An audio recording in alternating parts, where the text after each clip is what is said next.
So in this chapter, we're going to cover cultural dynamics and how to assess it. You're going to see some repeated information from previous chapters or other videos that I've shared with you, but that's okay. It's always good to visit these issues again, but also I'm going to try to focus on what it means to you as an international marketer as much as possible. So first, remember, culture is the behaviors and values that are seen and unseen and are learned and shared and transmitted by a particular group of people.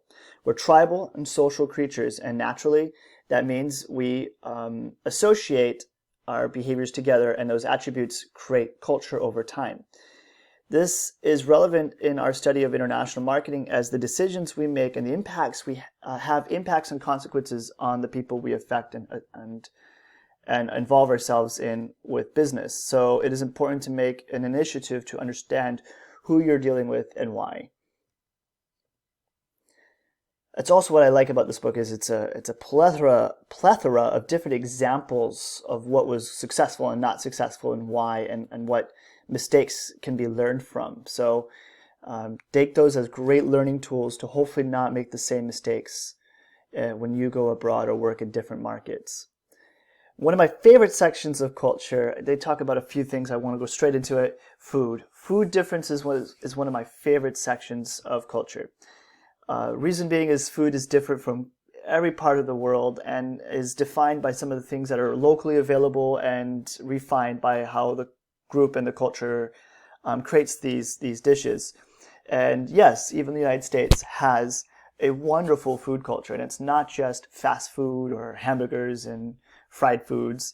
It is more than that. We have amazing barbecue and cookout culture. We have winter foods like clam chowder, mac and cheese, and other things that create collectively a wonderful food culture that I think you could learn to appreciate more when you're abroad as well. And you get to see others are more unique. You know, in France, I got to try pig bowels, frogs.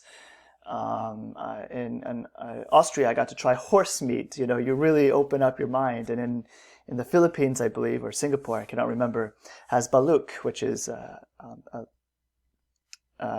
chicken and the egg, and you eat the fetal version of the chicken. You could also find some places where eating the head of a donkey or a goat is seen as a very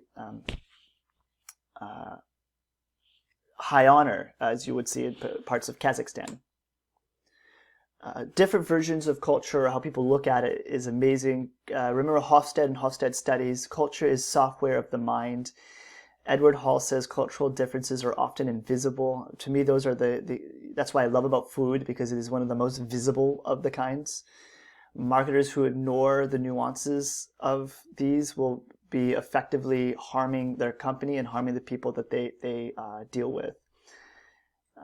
So different versions of that. Culture is the sum of values and rituals, symbols, beliefs, and thought processes that are learned and shared by a group of people, then transmitted from generation to generation. It resides in the individual's mind and the psyche, and much of this is affected by major events, small events. All culture is malleable. I think I explained that at the end of this. So what does this mean to you as a business?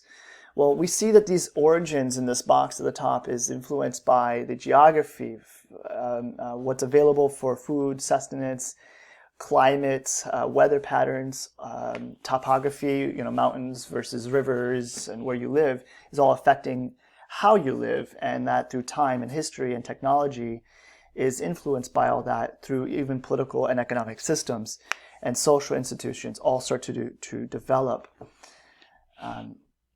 Peers and elements of the culture all have their consequences in how we consume, decisions we have about consumption, and our behaviors on consumption, as well as our management style and working culture. The United States is often seen as a place of where you live to work. We work a lot, where in France and Germany applaud their vacation days and see work as you live, you work just to live and you enjoy your life. So definitely those are influenced. Geography, remember, whatever's available can create barriers to your ability to see other cultures. For example, in New Orleans, the Louisiana area was so limited in access to the east of the United States that it wasn't until the railroad that people can come in and really see what New Orleans became and who was there. And in that you see French culture and French language in a Creole form exist for that entire time, for over a century on its own. History and events make an impact, as I mentioned before. The political economy. This is important because how the systems have come about, through our eons of civilizations. The major players in the early 20th century and most of the 19th century there was communism, and then the command economy of communism, as well as the imperial and monarchy, and then the liberal concept of the United States. So all this became a free flow and fight until the 1950s, where after fascism and colonialism and monarchy fell, we find communism and liberal idea become the fight, and then that fell in the 90s with communism as the loser and democracy is the winner.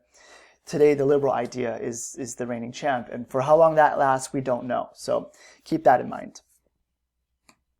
Technology has major impacts on the way we live, and it changes rapidly. Many of the things we think as culture and traditions are highly involved with what technology influenced us from early on to today, where you're seeing technology creating a homogeny of cultural attitudes and similar tastes and interests. From clothes, cars, technology, household products, you'll find a convergence of technology and desires coming out together as people are more and more connected and products are more and more available.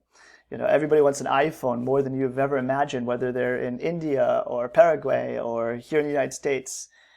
You'll find consumer tastes and interests changing and converging.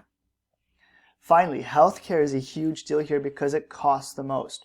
I left this in the slides because I think it's important to address this.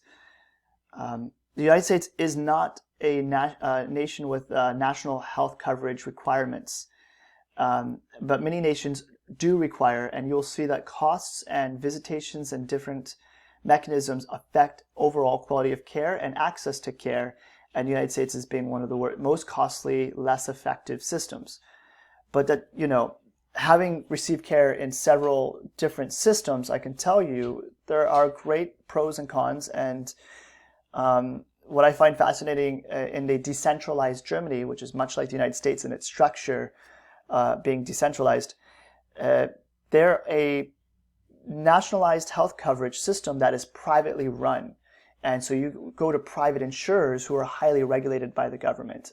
It is not this one system that we think it is. And it's quite effective and found ways to not bankrupt itself back in the early 2000s.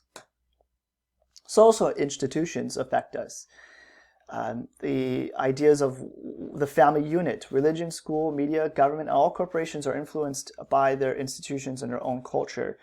Men and women in their place in society, the role of the family, social classes, or even caste systems, group behavior, age groups, how young students operate and behave are different than somebody in their 40s and their 50s, so all these have influences on buyer dynamics and consumer dynamics. Family and birth control. Okay, yeah, we're not going to go into that. Religion is hugely important, and I want to let you know that all those things affect days of what are the days of rest, the important holidays. We have famous dates in the United States with Christmas, and you have the Ramadan for the Arabic world. You have the Hanukkah, Kwanzaa. All these are very important holidays that are shaped around different dates and buying habits. People shop around December a lot, for example.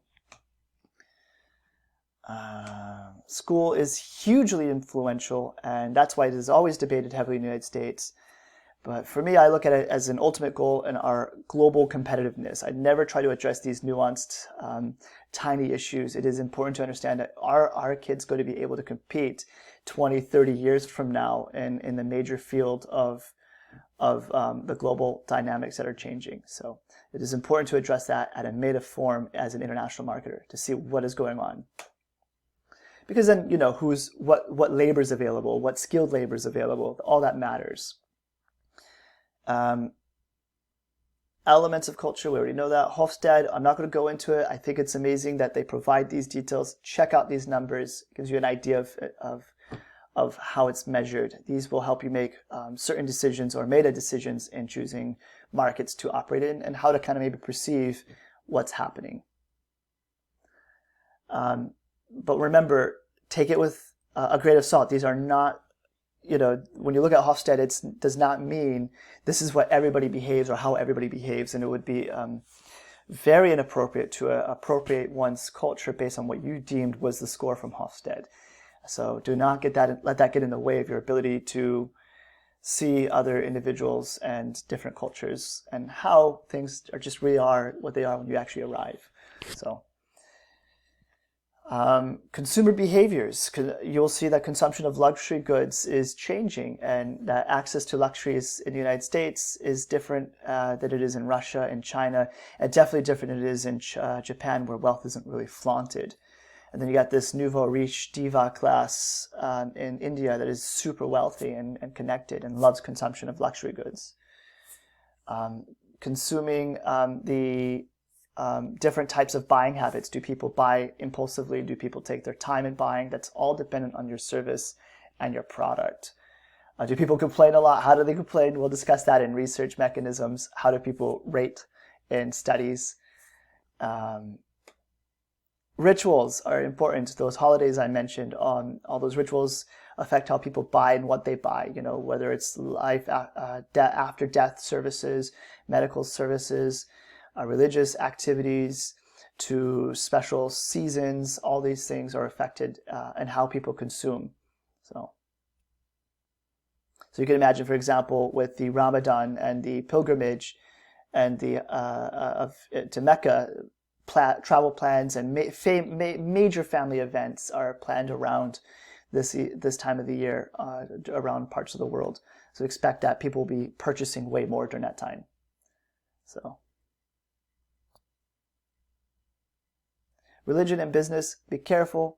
There are cultural exclusives. Do not partake when it's not necessary. Religion is one of those areas. You wouldn't want to impede yourself or involve yourself in something that you have no business in doing. But you can see here, for example, Russian Orthodox priests like to bless the assembly line of a new plant in Moscow. So.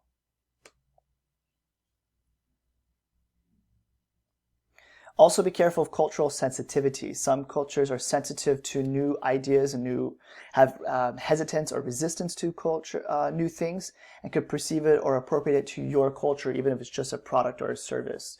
So how you market it or how you enter the market is extremely important, and tread softly. You want to minimize conflict. You want to see things objectively, and hopefully you see the empathy around those that you're trying to sell to or you're marketing to, because you want to cultivate a wonderful, positive environment. And any negativity, it could take seconds to have a negative situation and damage years of progress. Culture is ever evolving. I want to address this before the end of this time, 15 minutes, to see that culture is, what you see today is very short. And in consideration of our species, 2 million years on this planet, we've only had 10,000 years of civilization and 3,000 to 5,000 years of religion and rituals that we see or perceive as modern. And then you look at a lot of our habits of food and diet and perceptions of time and all affected by technology and the industrial age. You'll start to see that it's very malleable. Major events affect this. Whether it's a war or a famine or displacements of millions of people, you'll see that culture is deeply impacted and malleable. And you are impacting and changing culture by your existence and your participation in it. And as an international marketer, you have an ethical responsibility to behave well and do well for those that you want to work with. So I repeat that a lot because I take this job seriously, and I love this course, and hopefully it opens your mind to different things.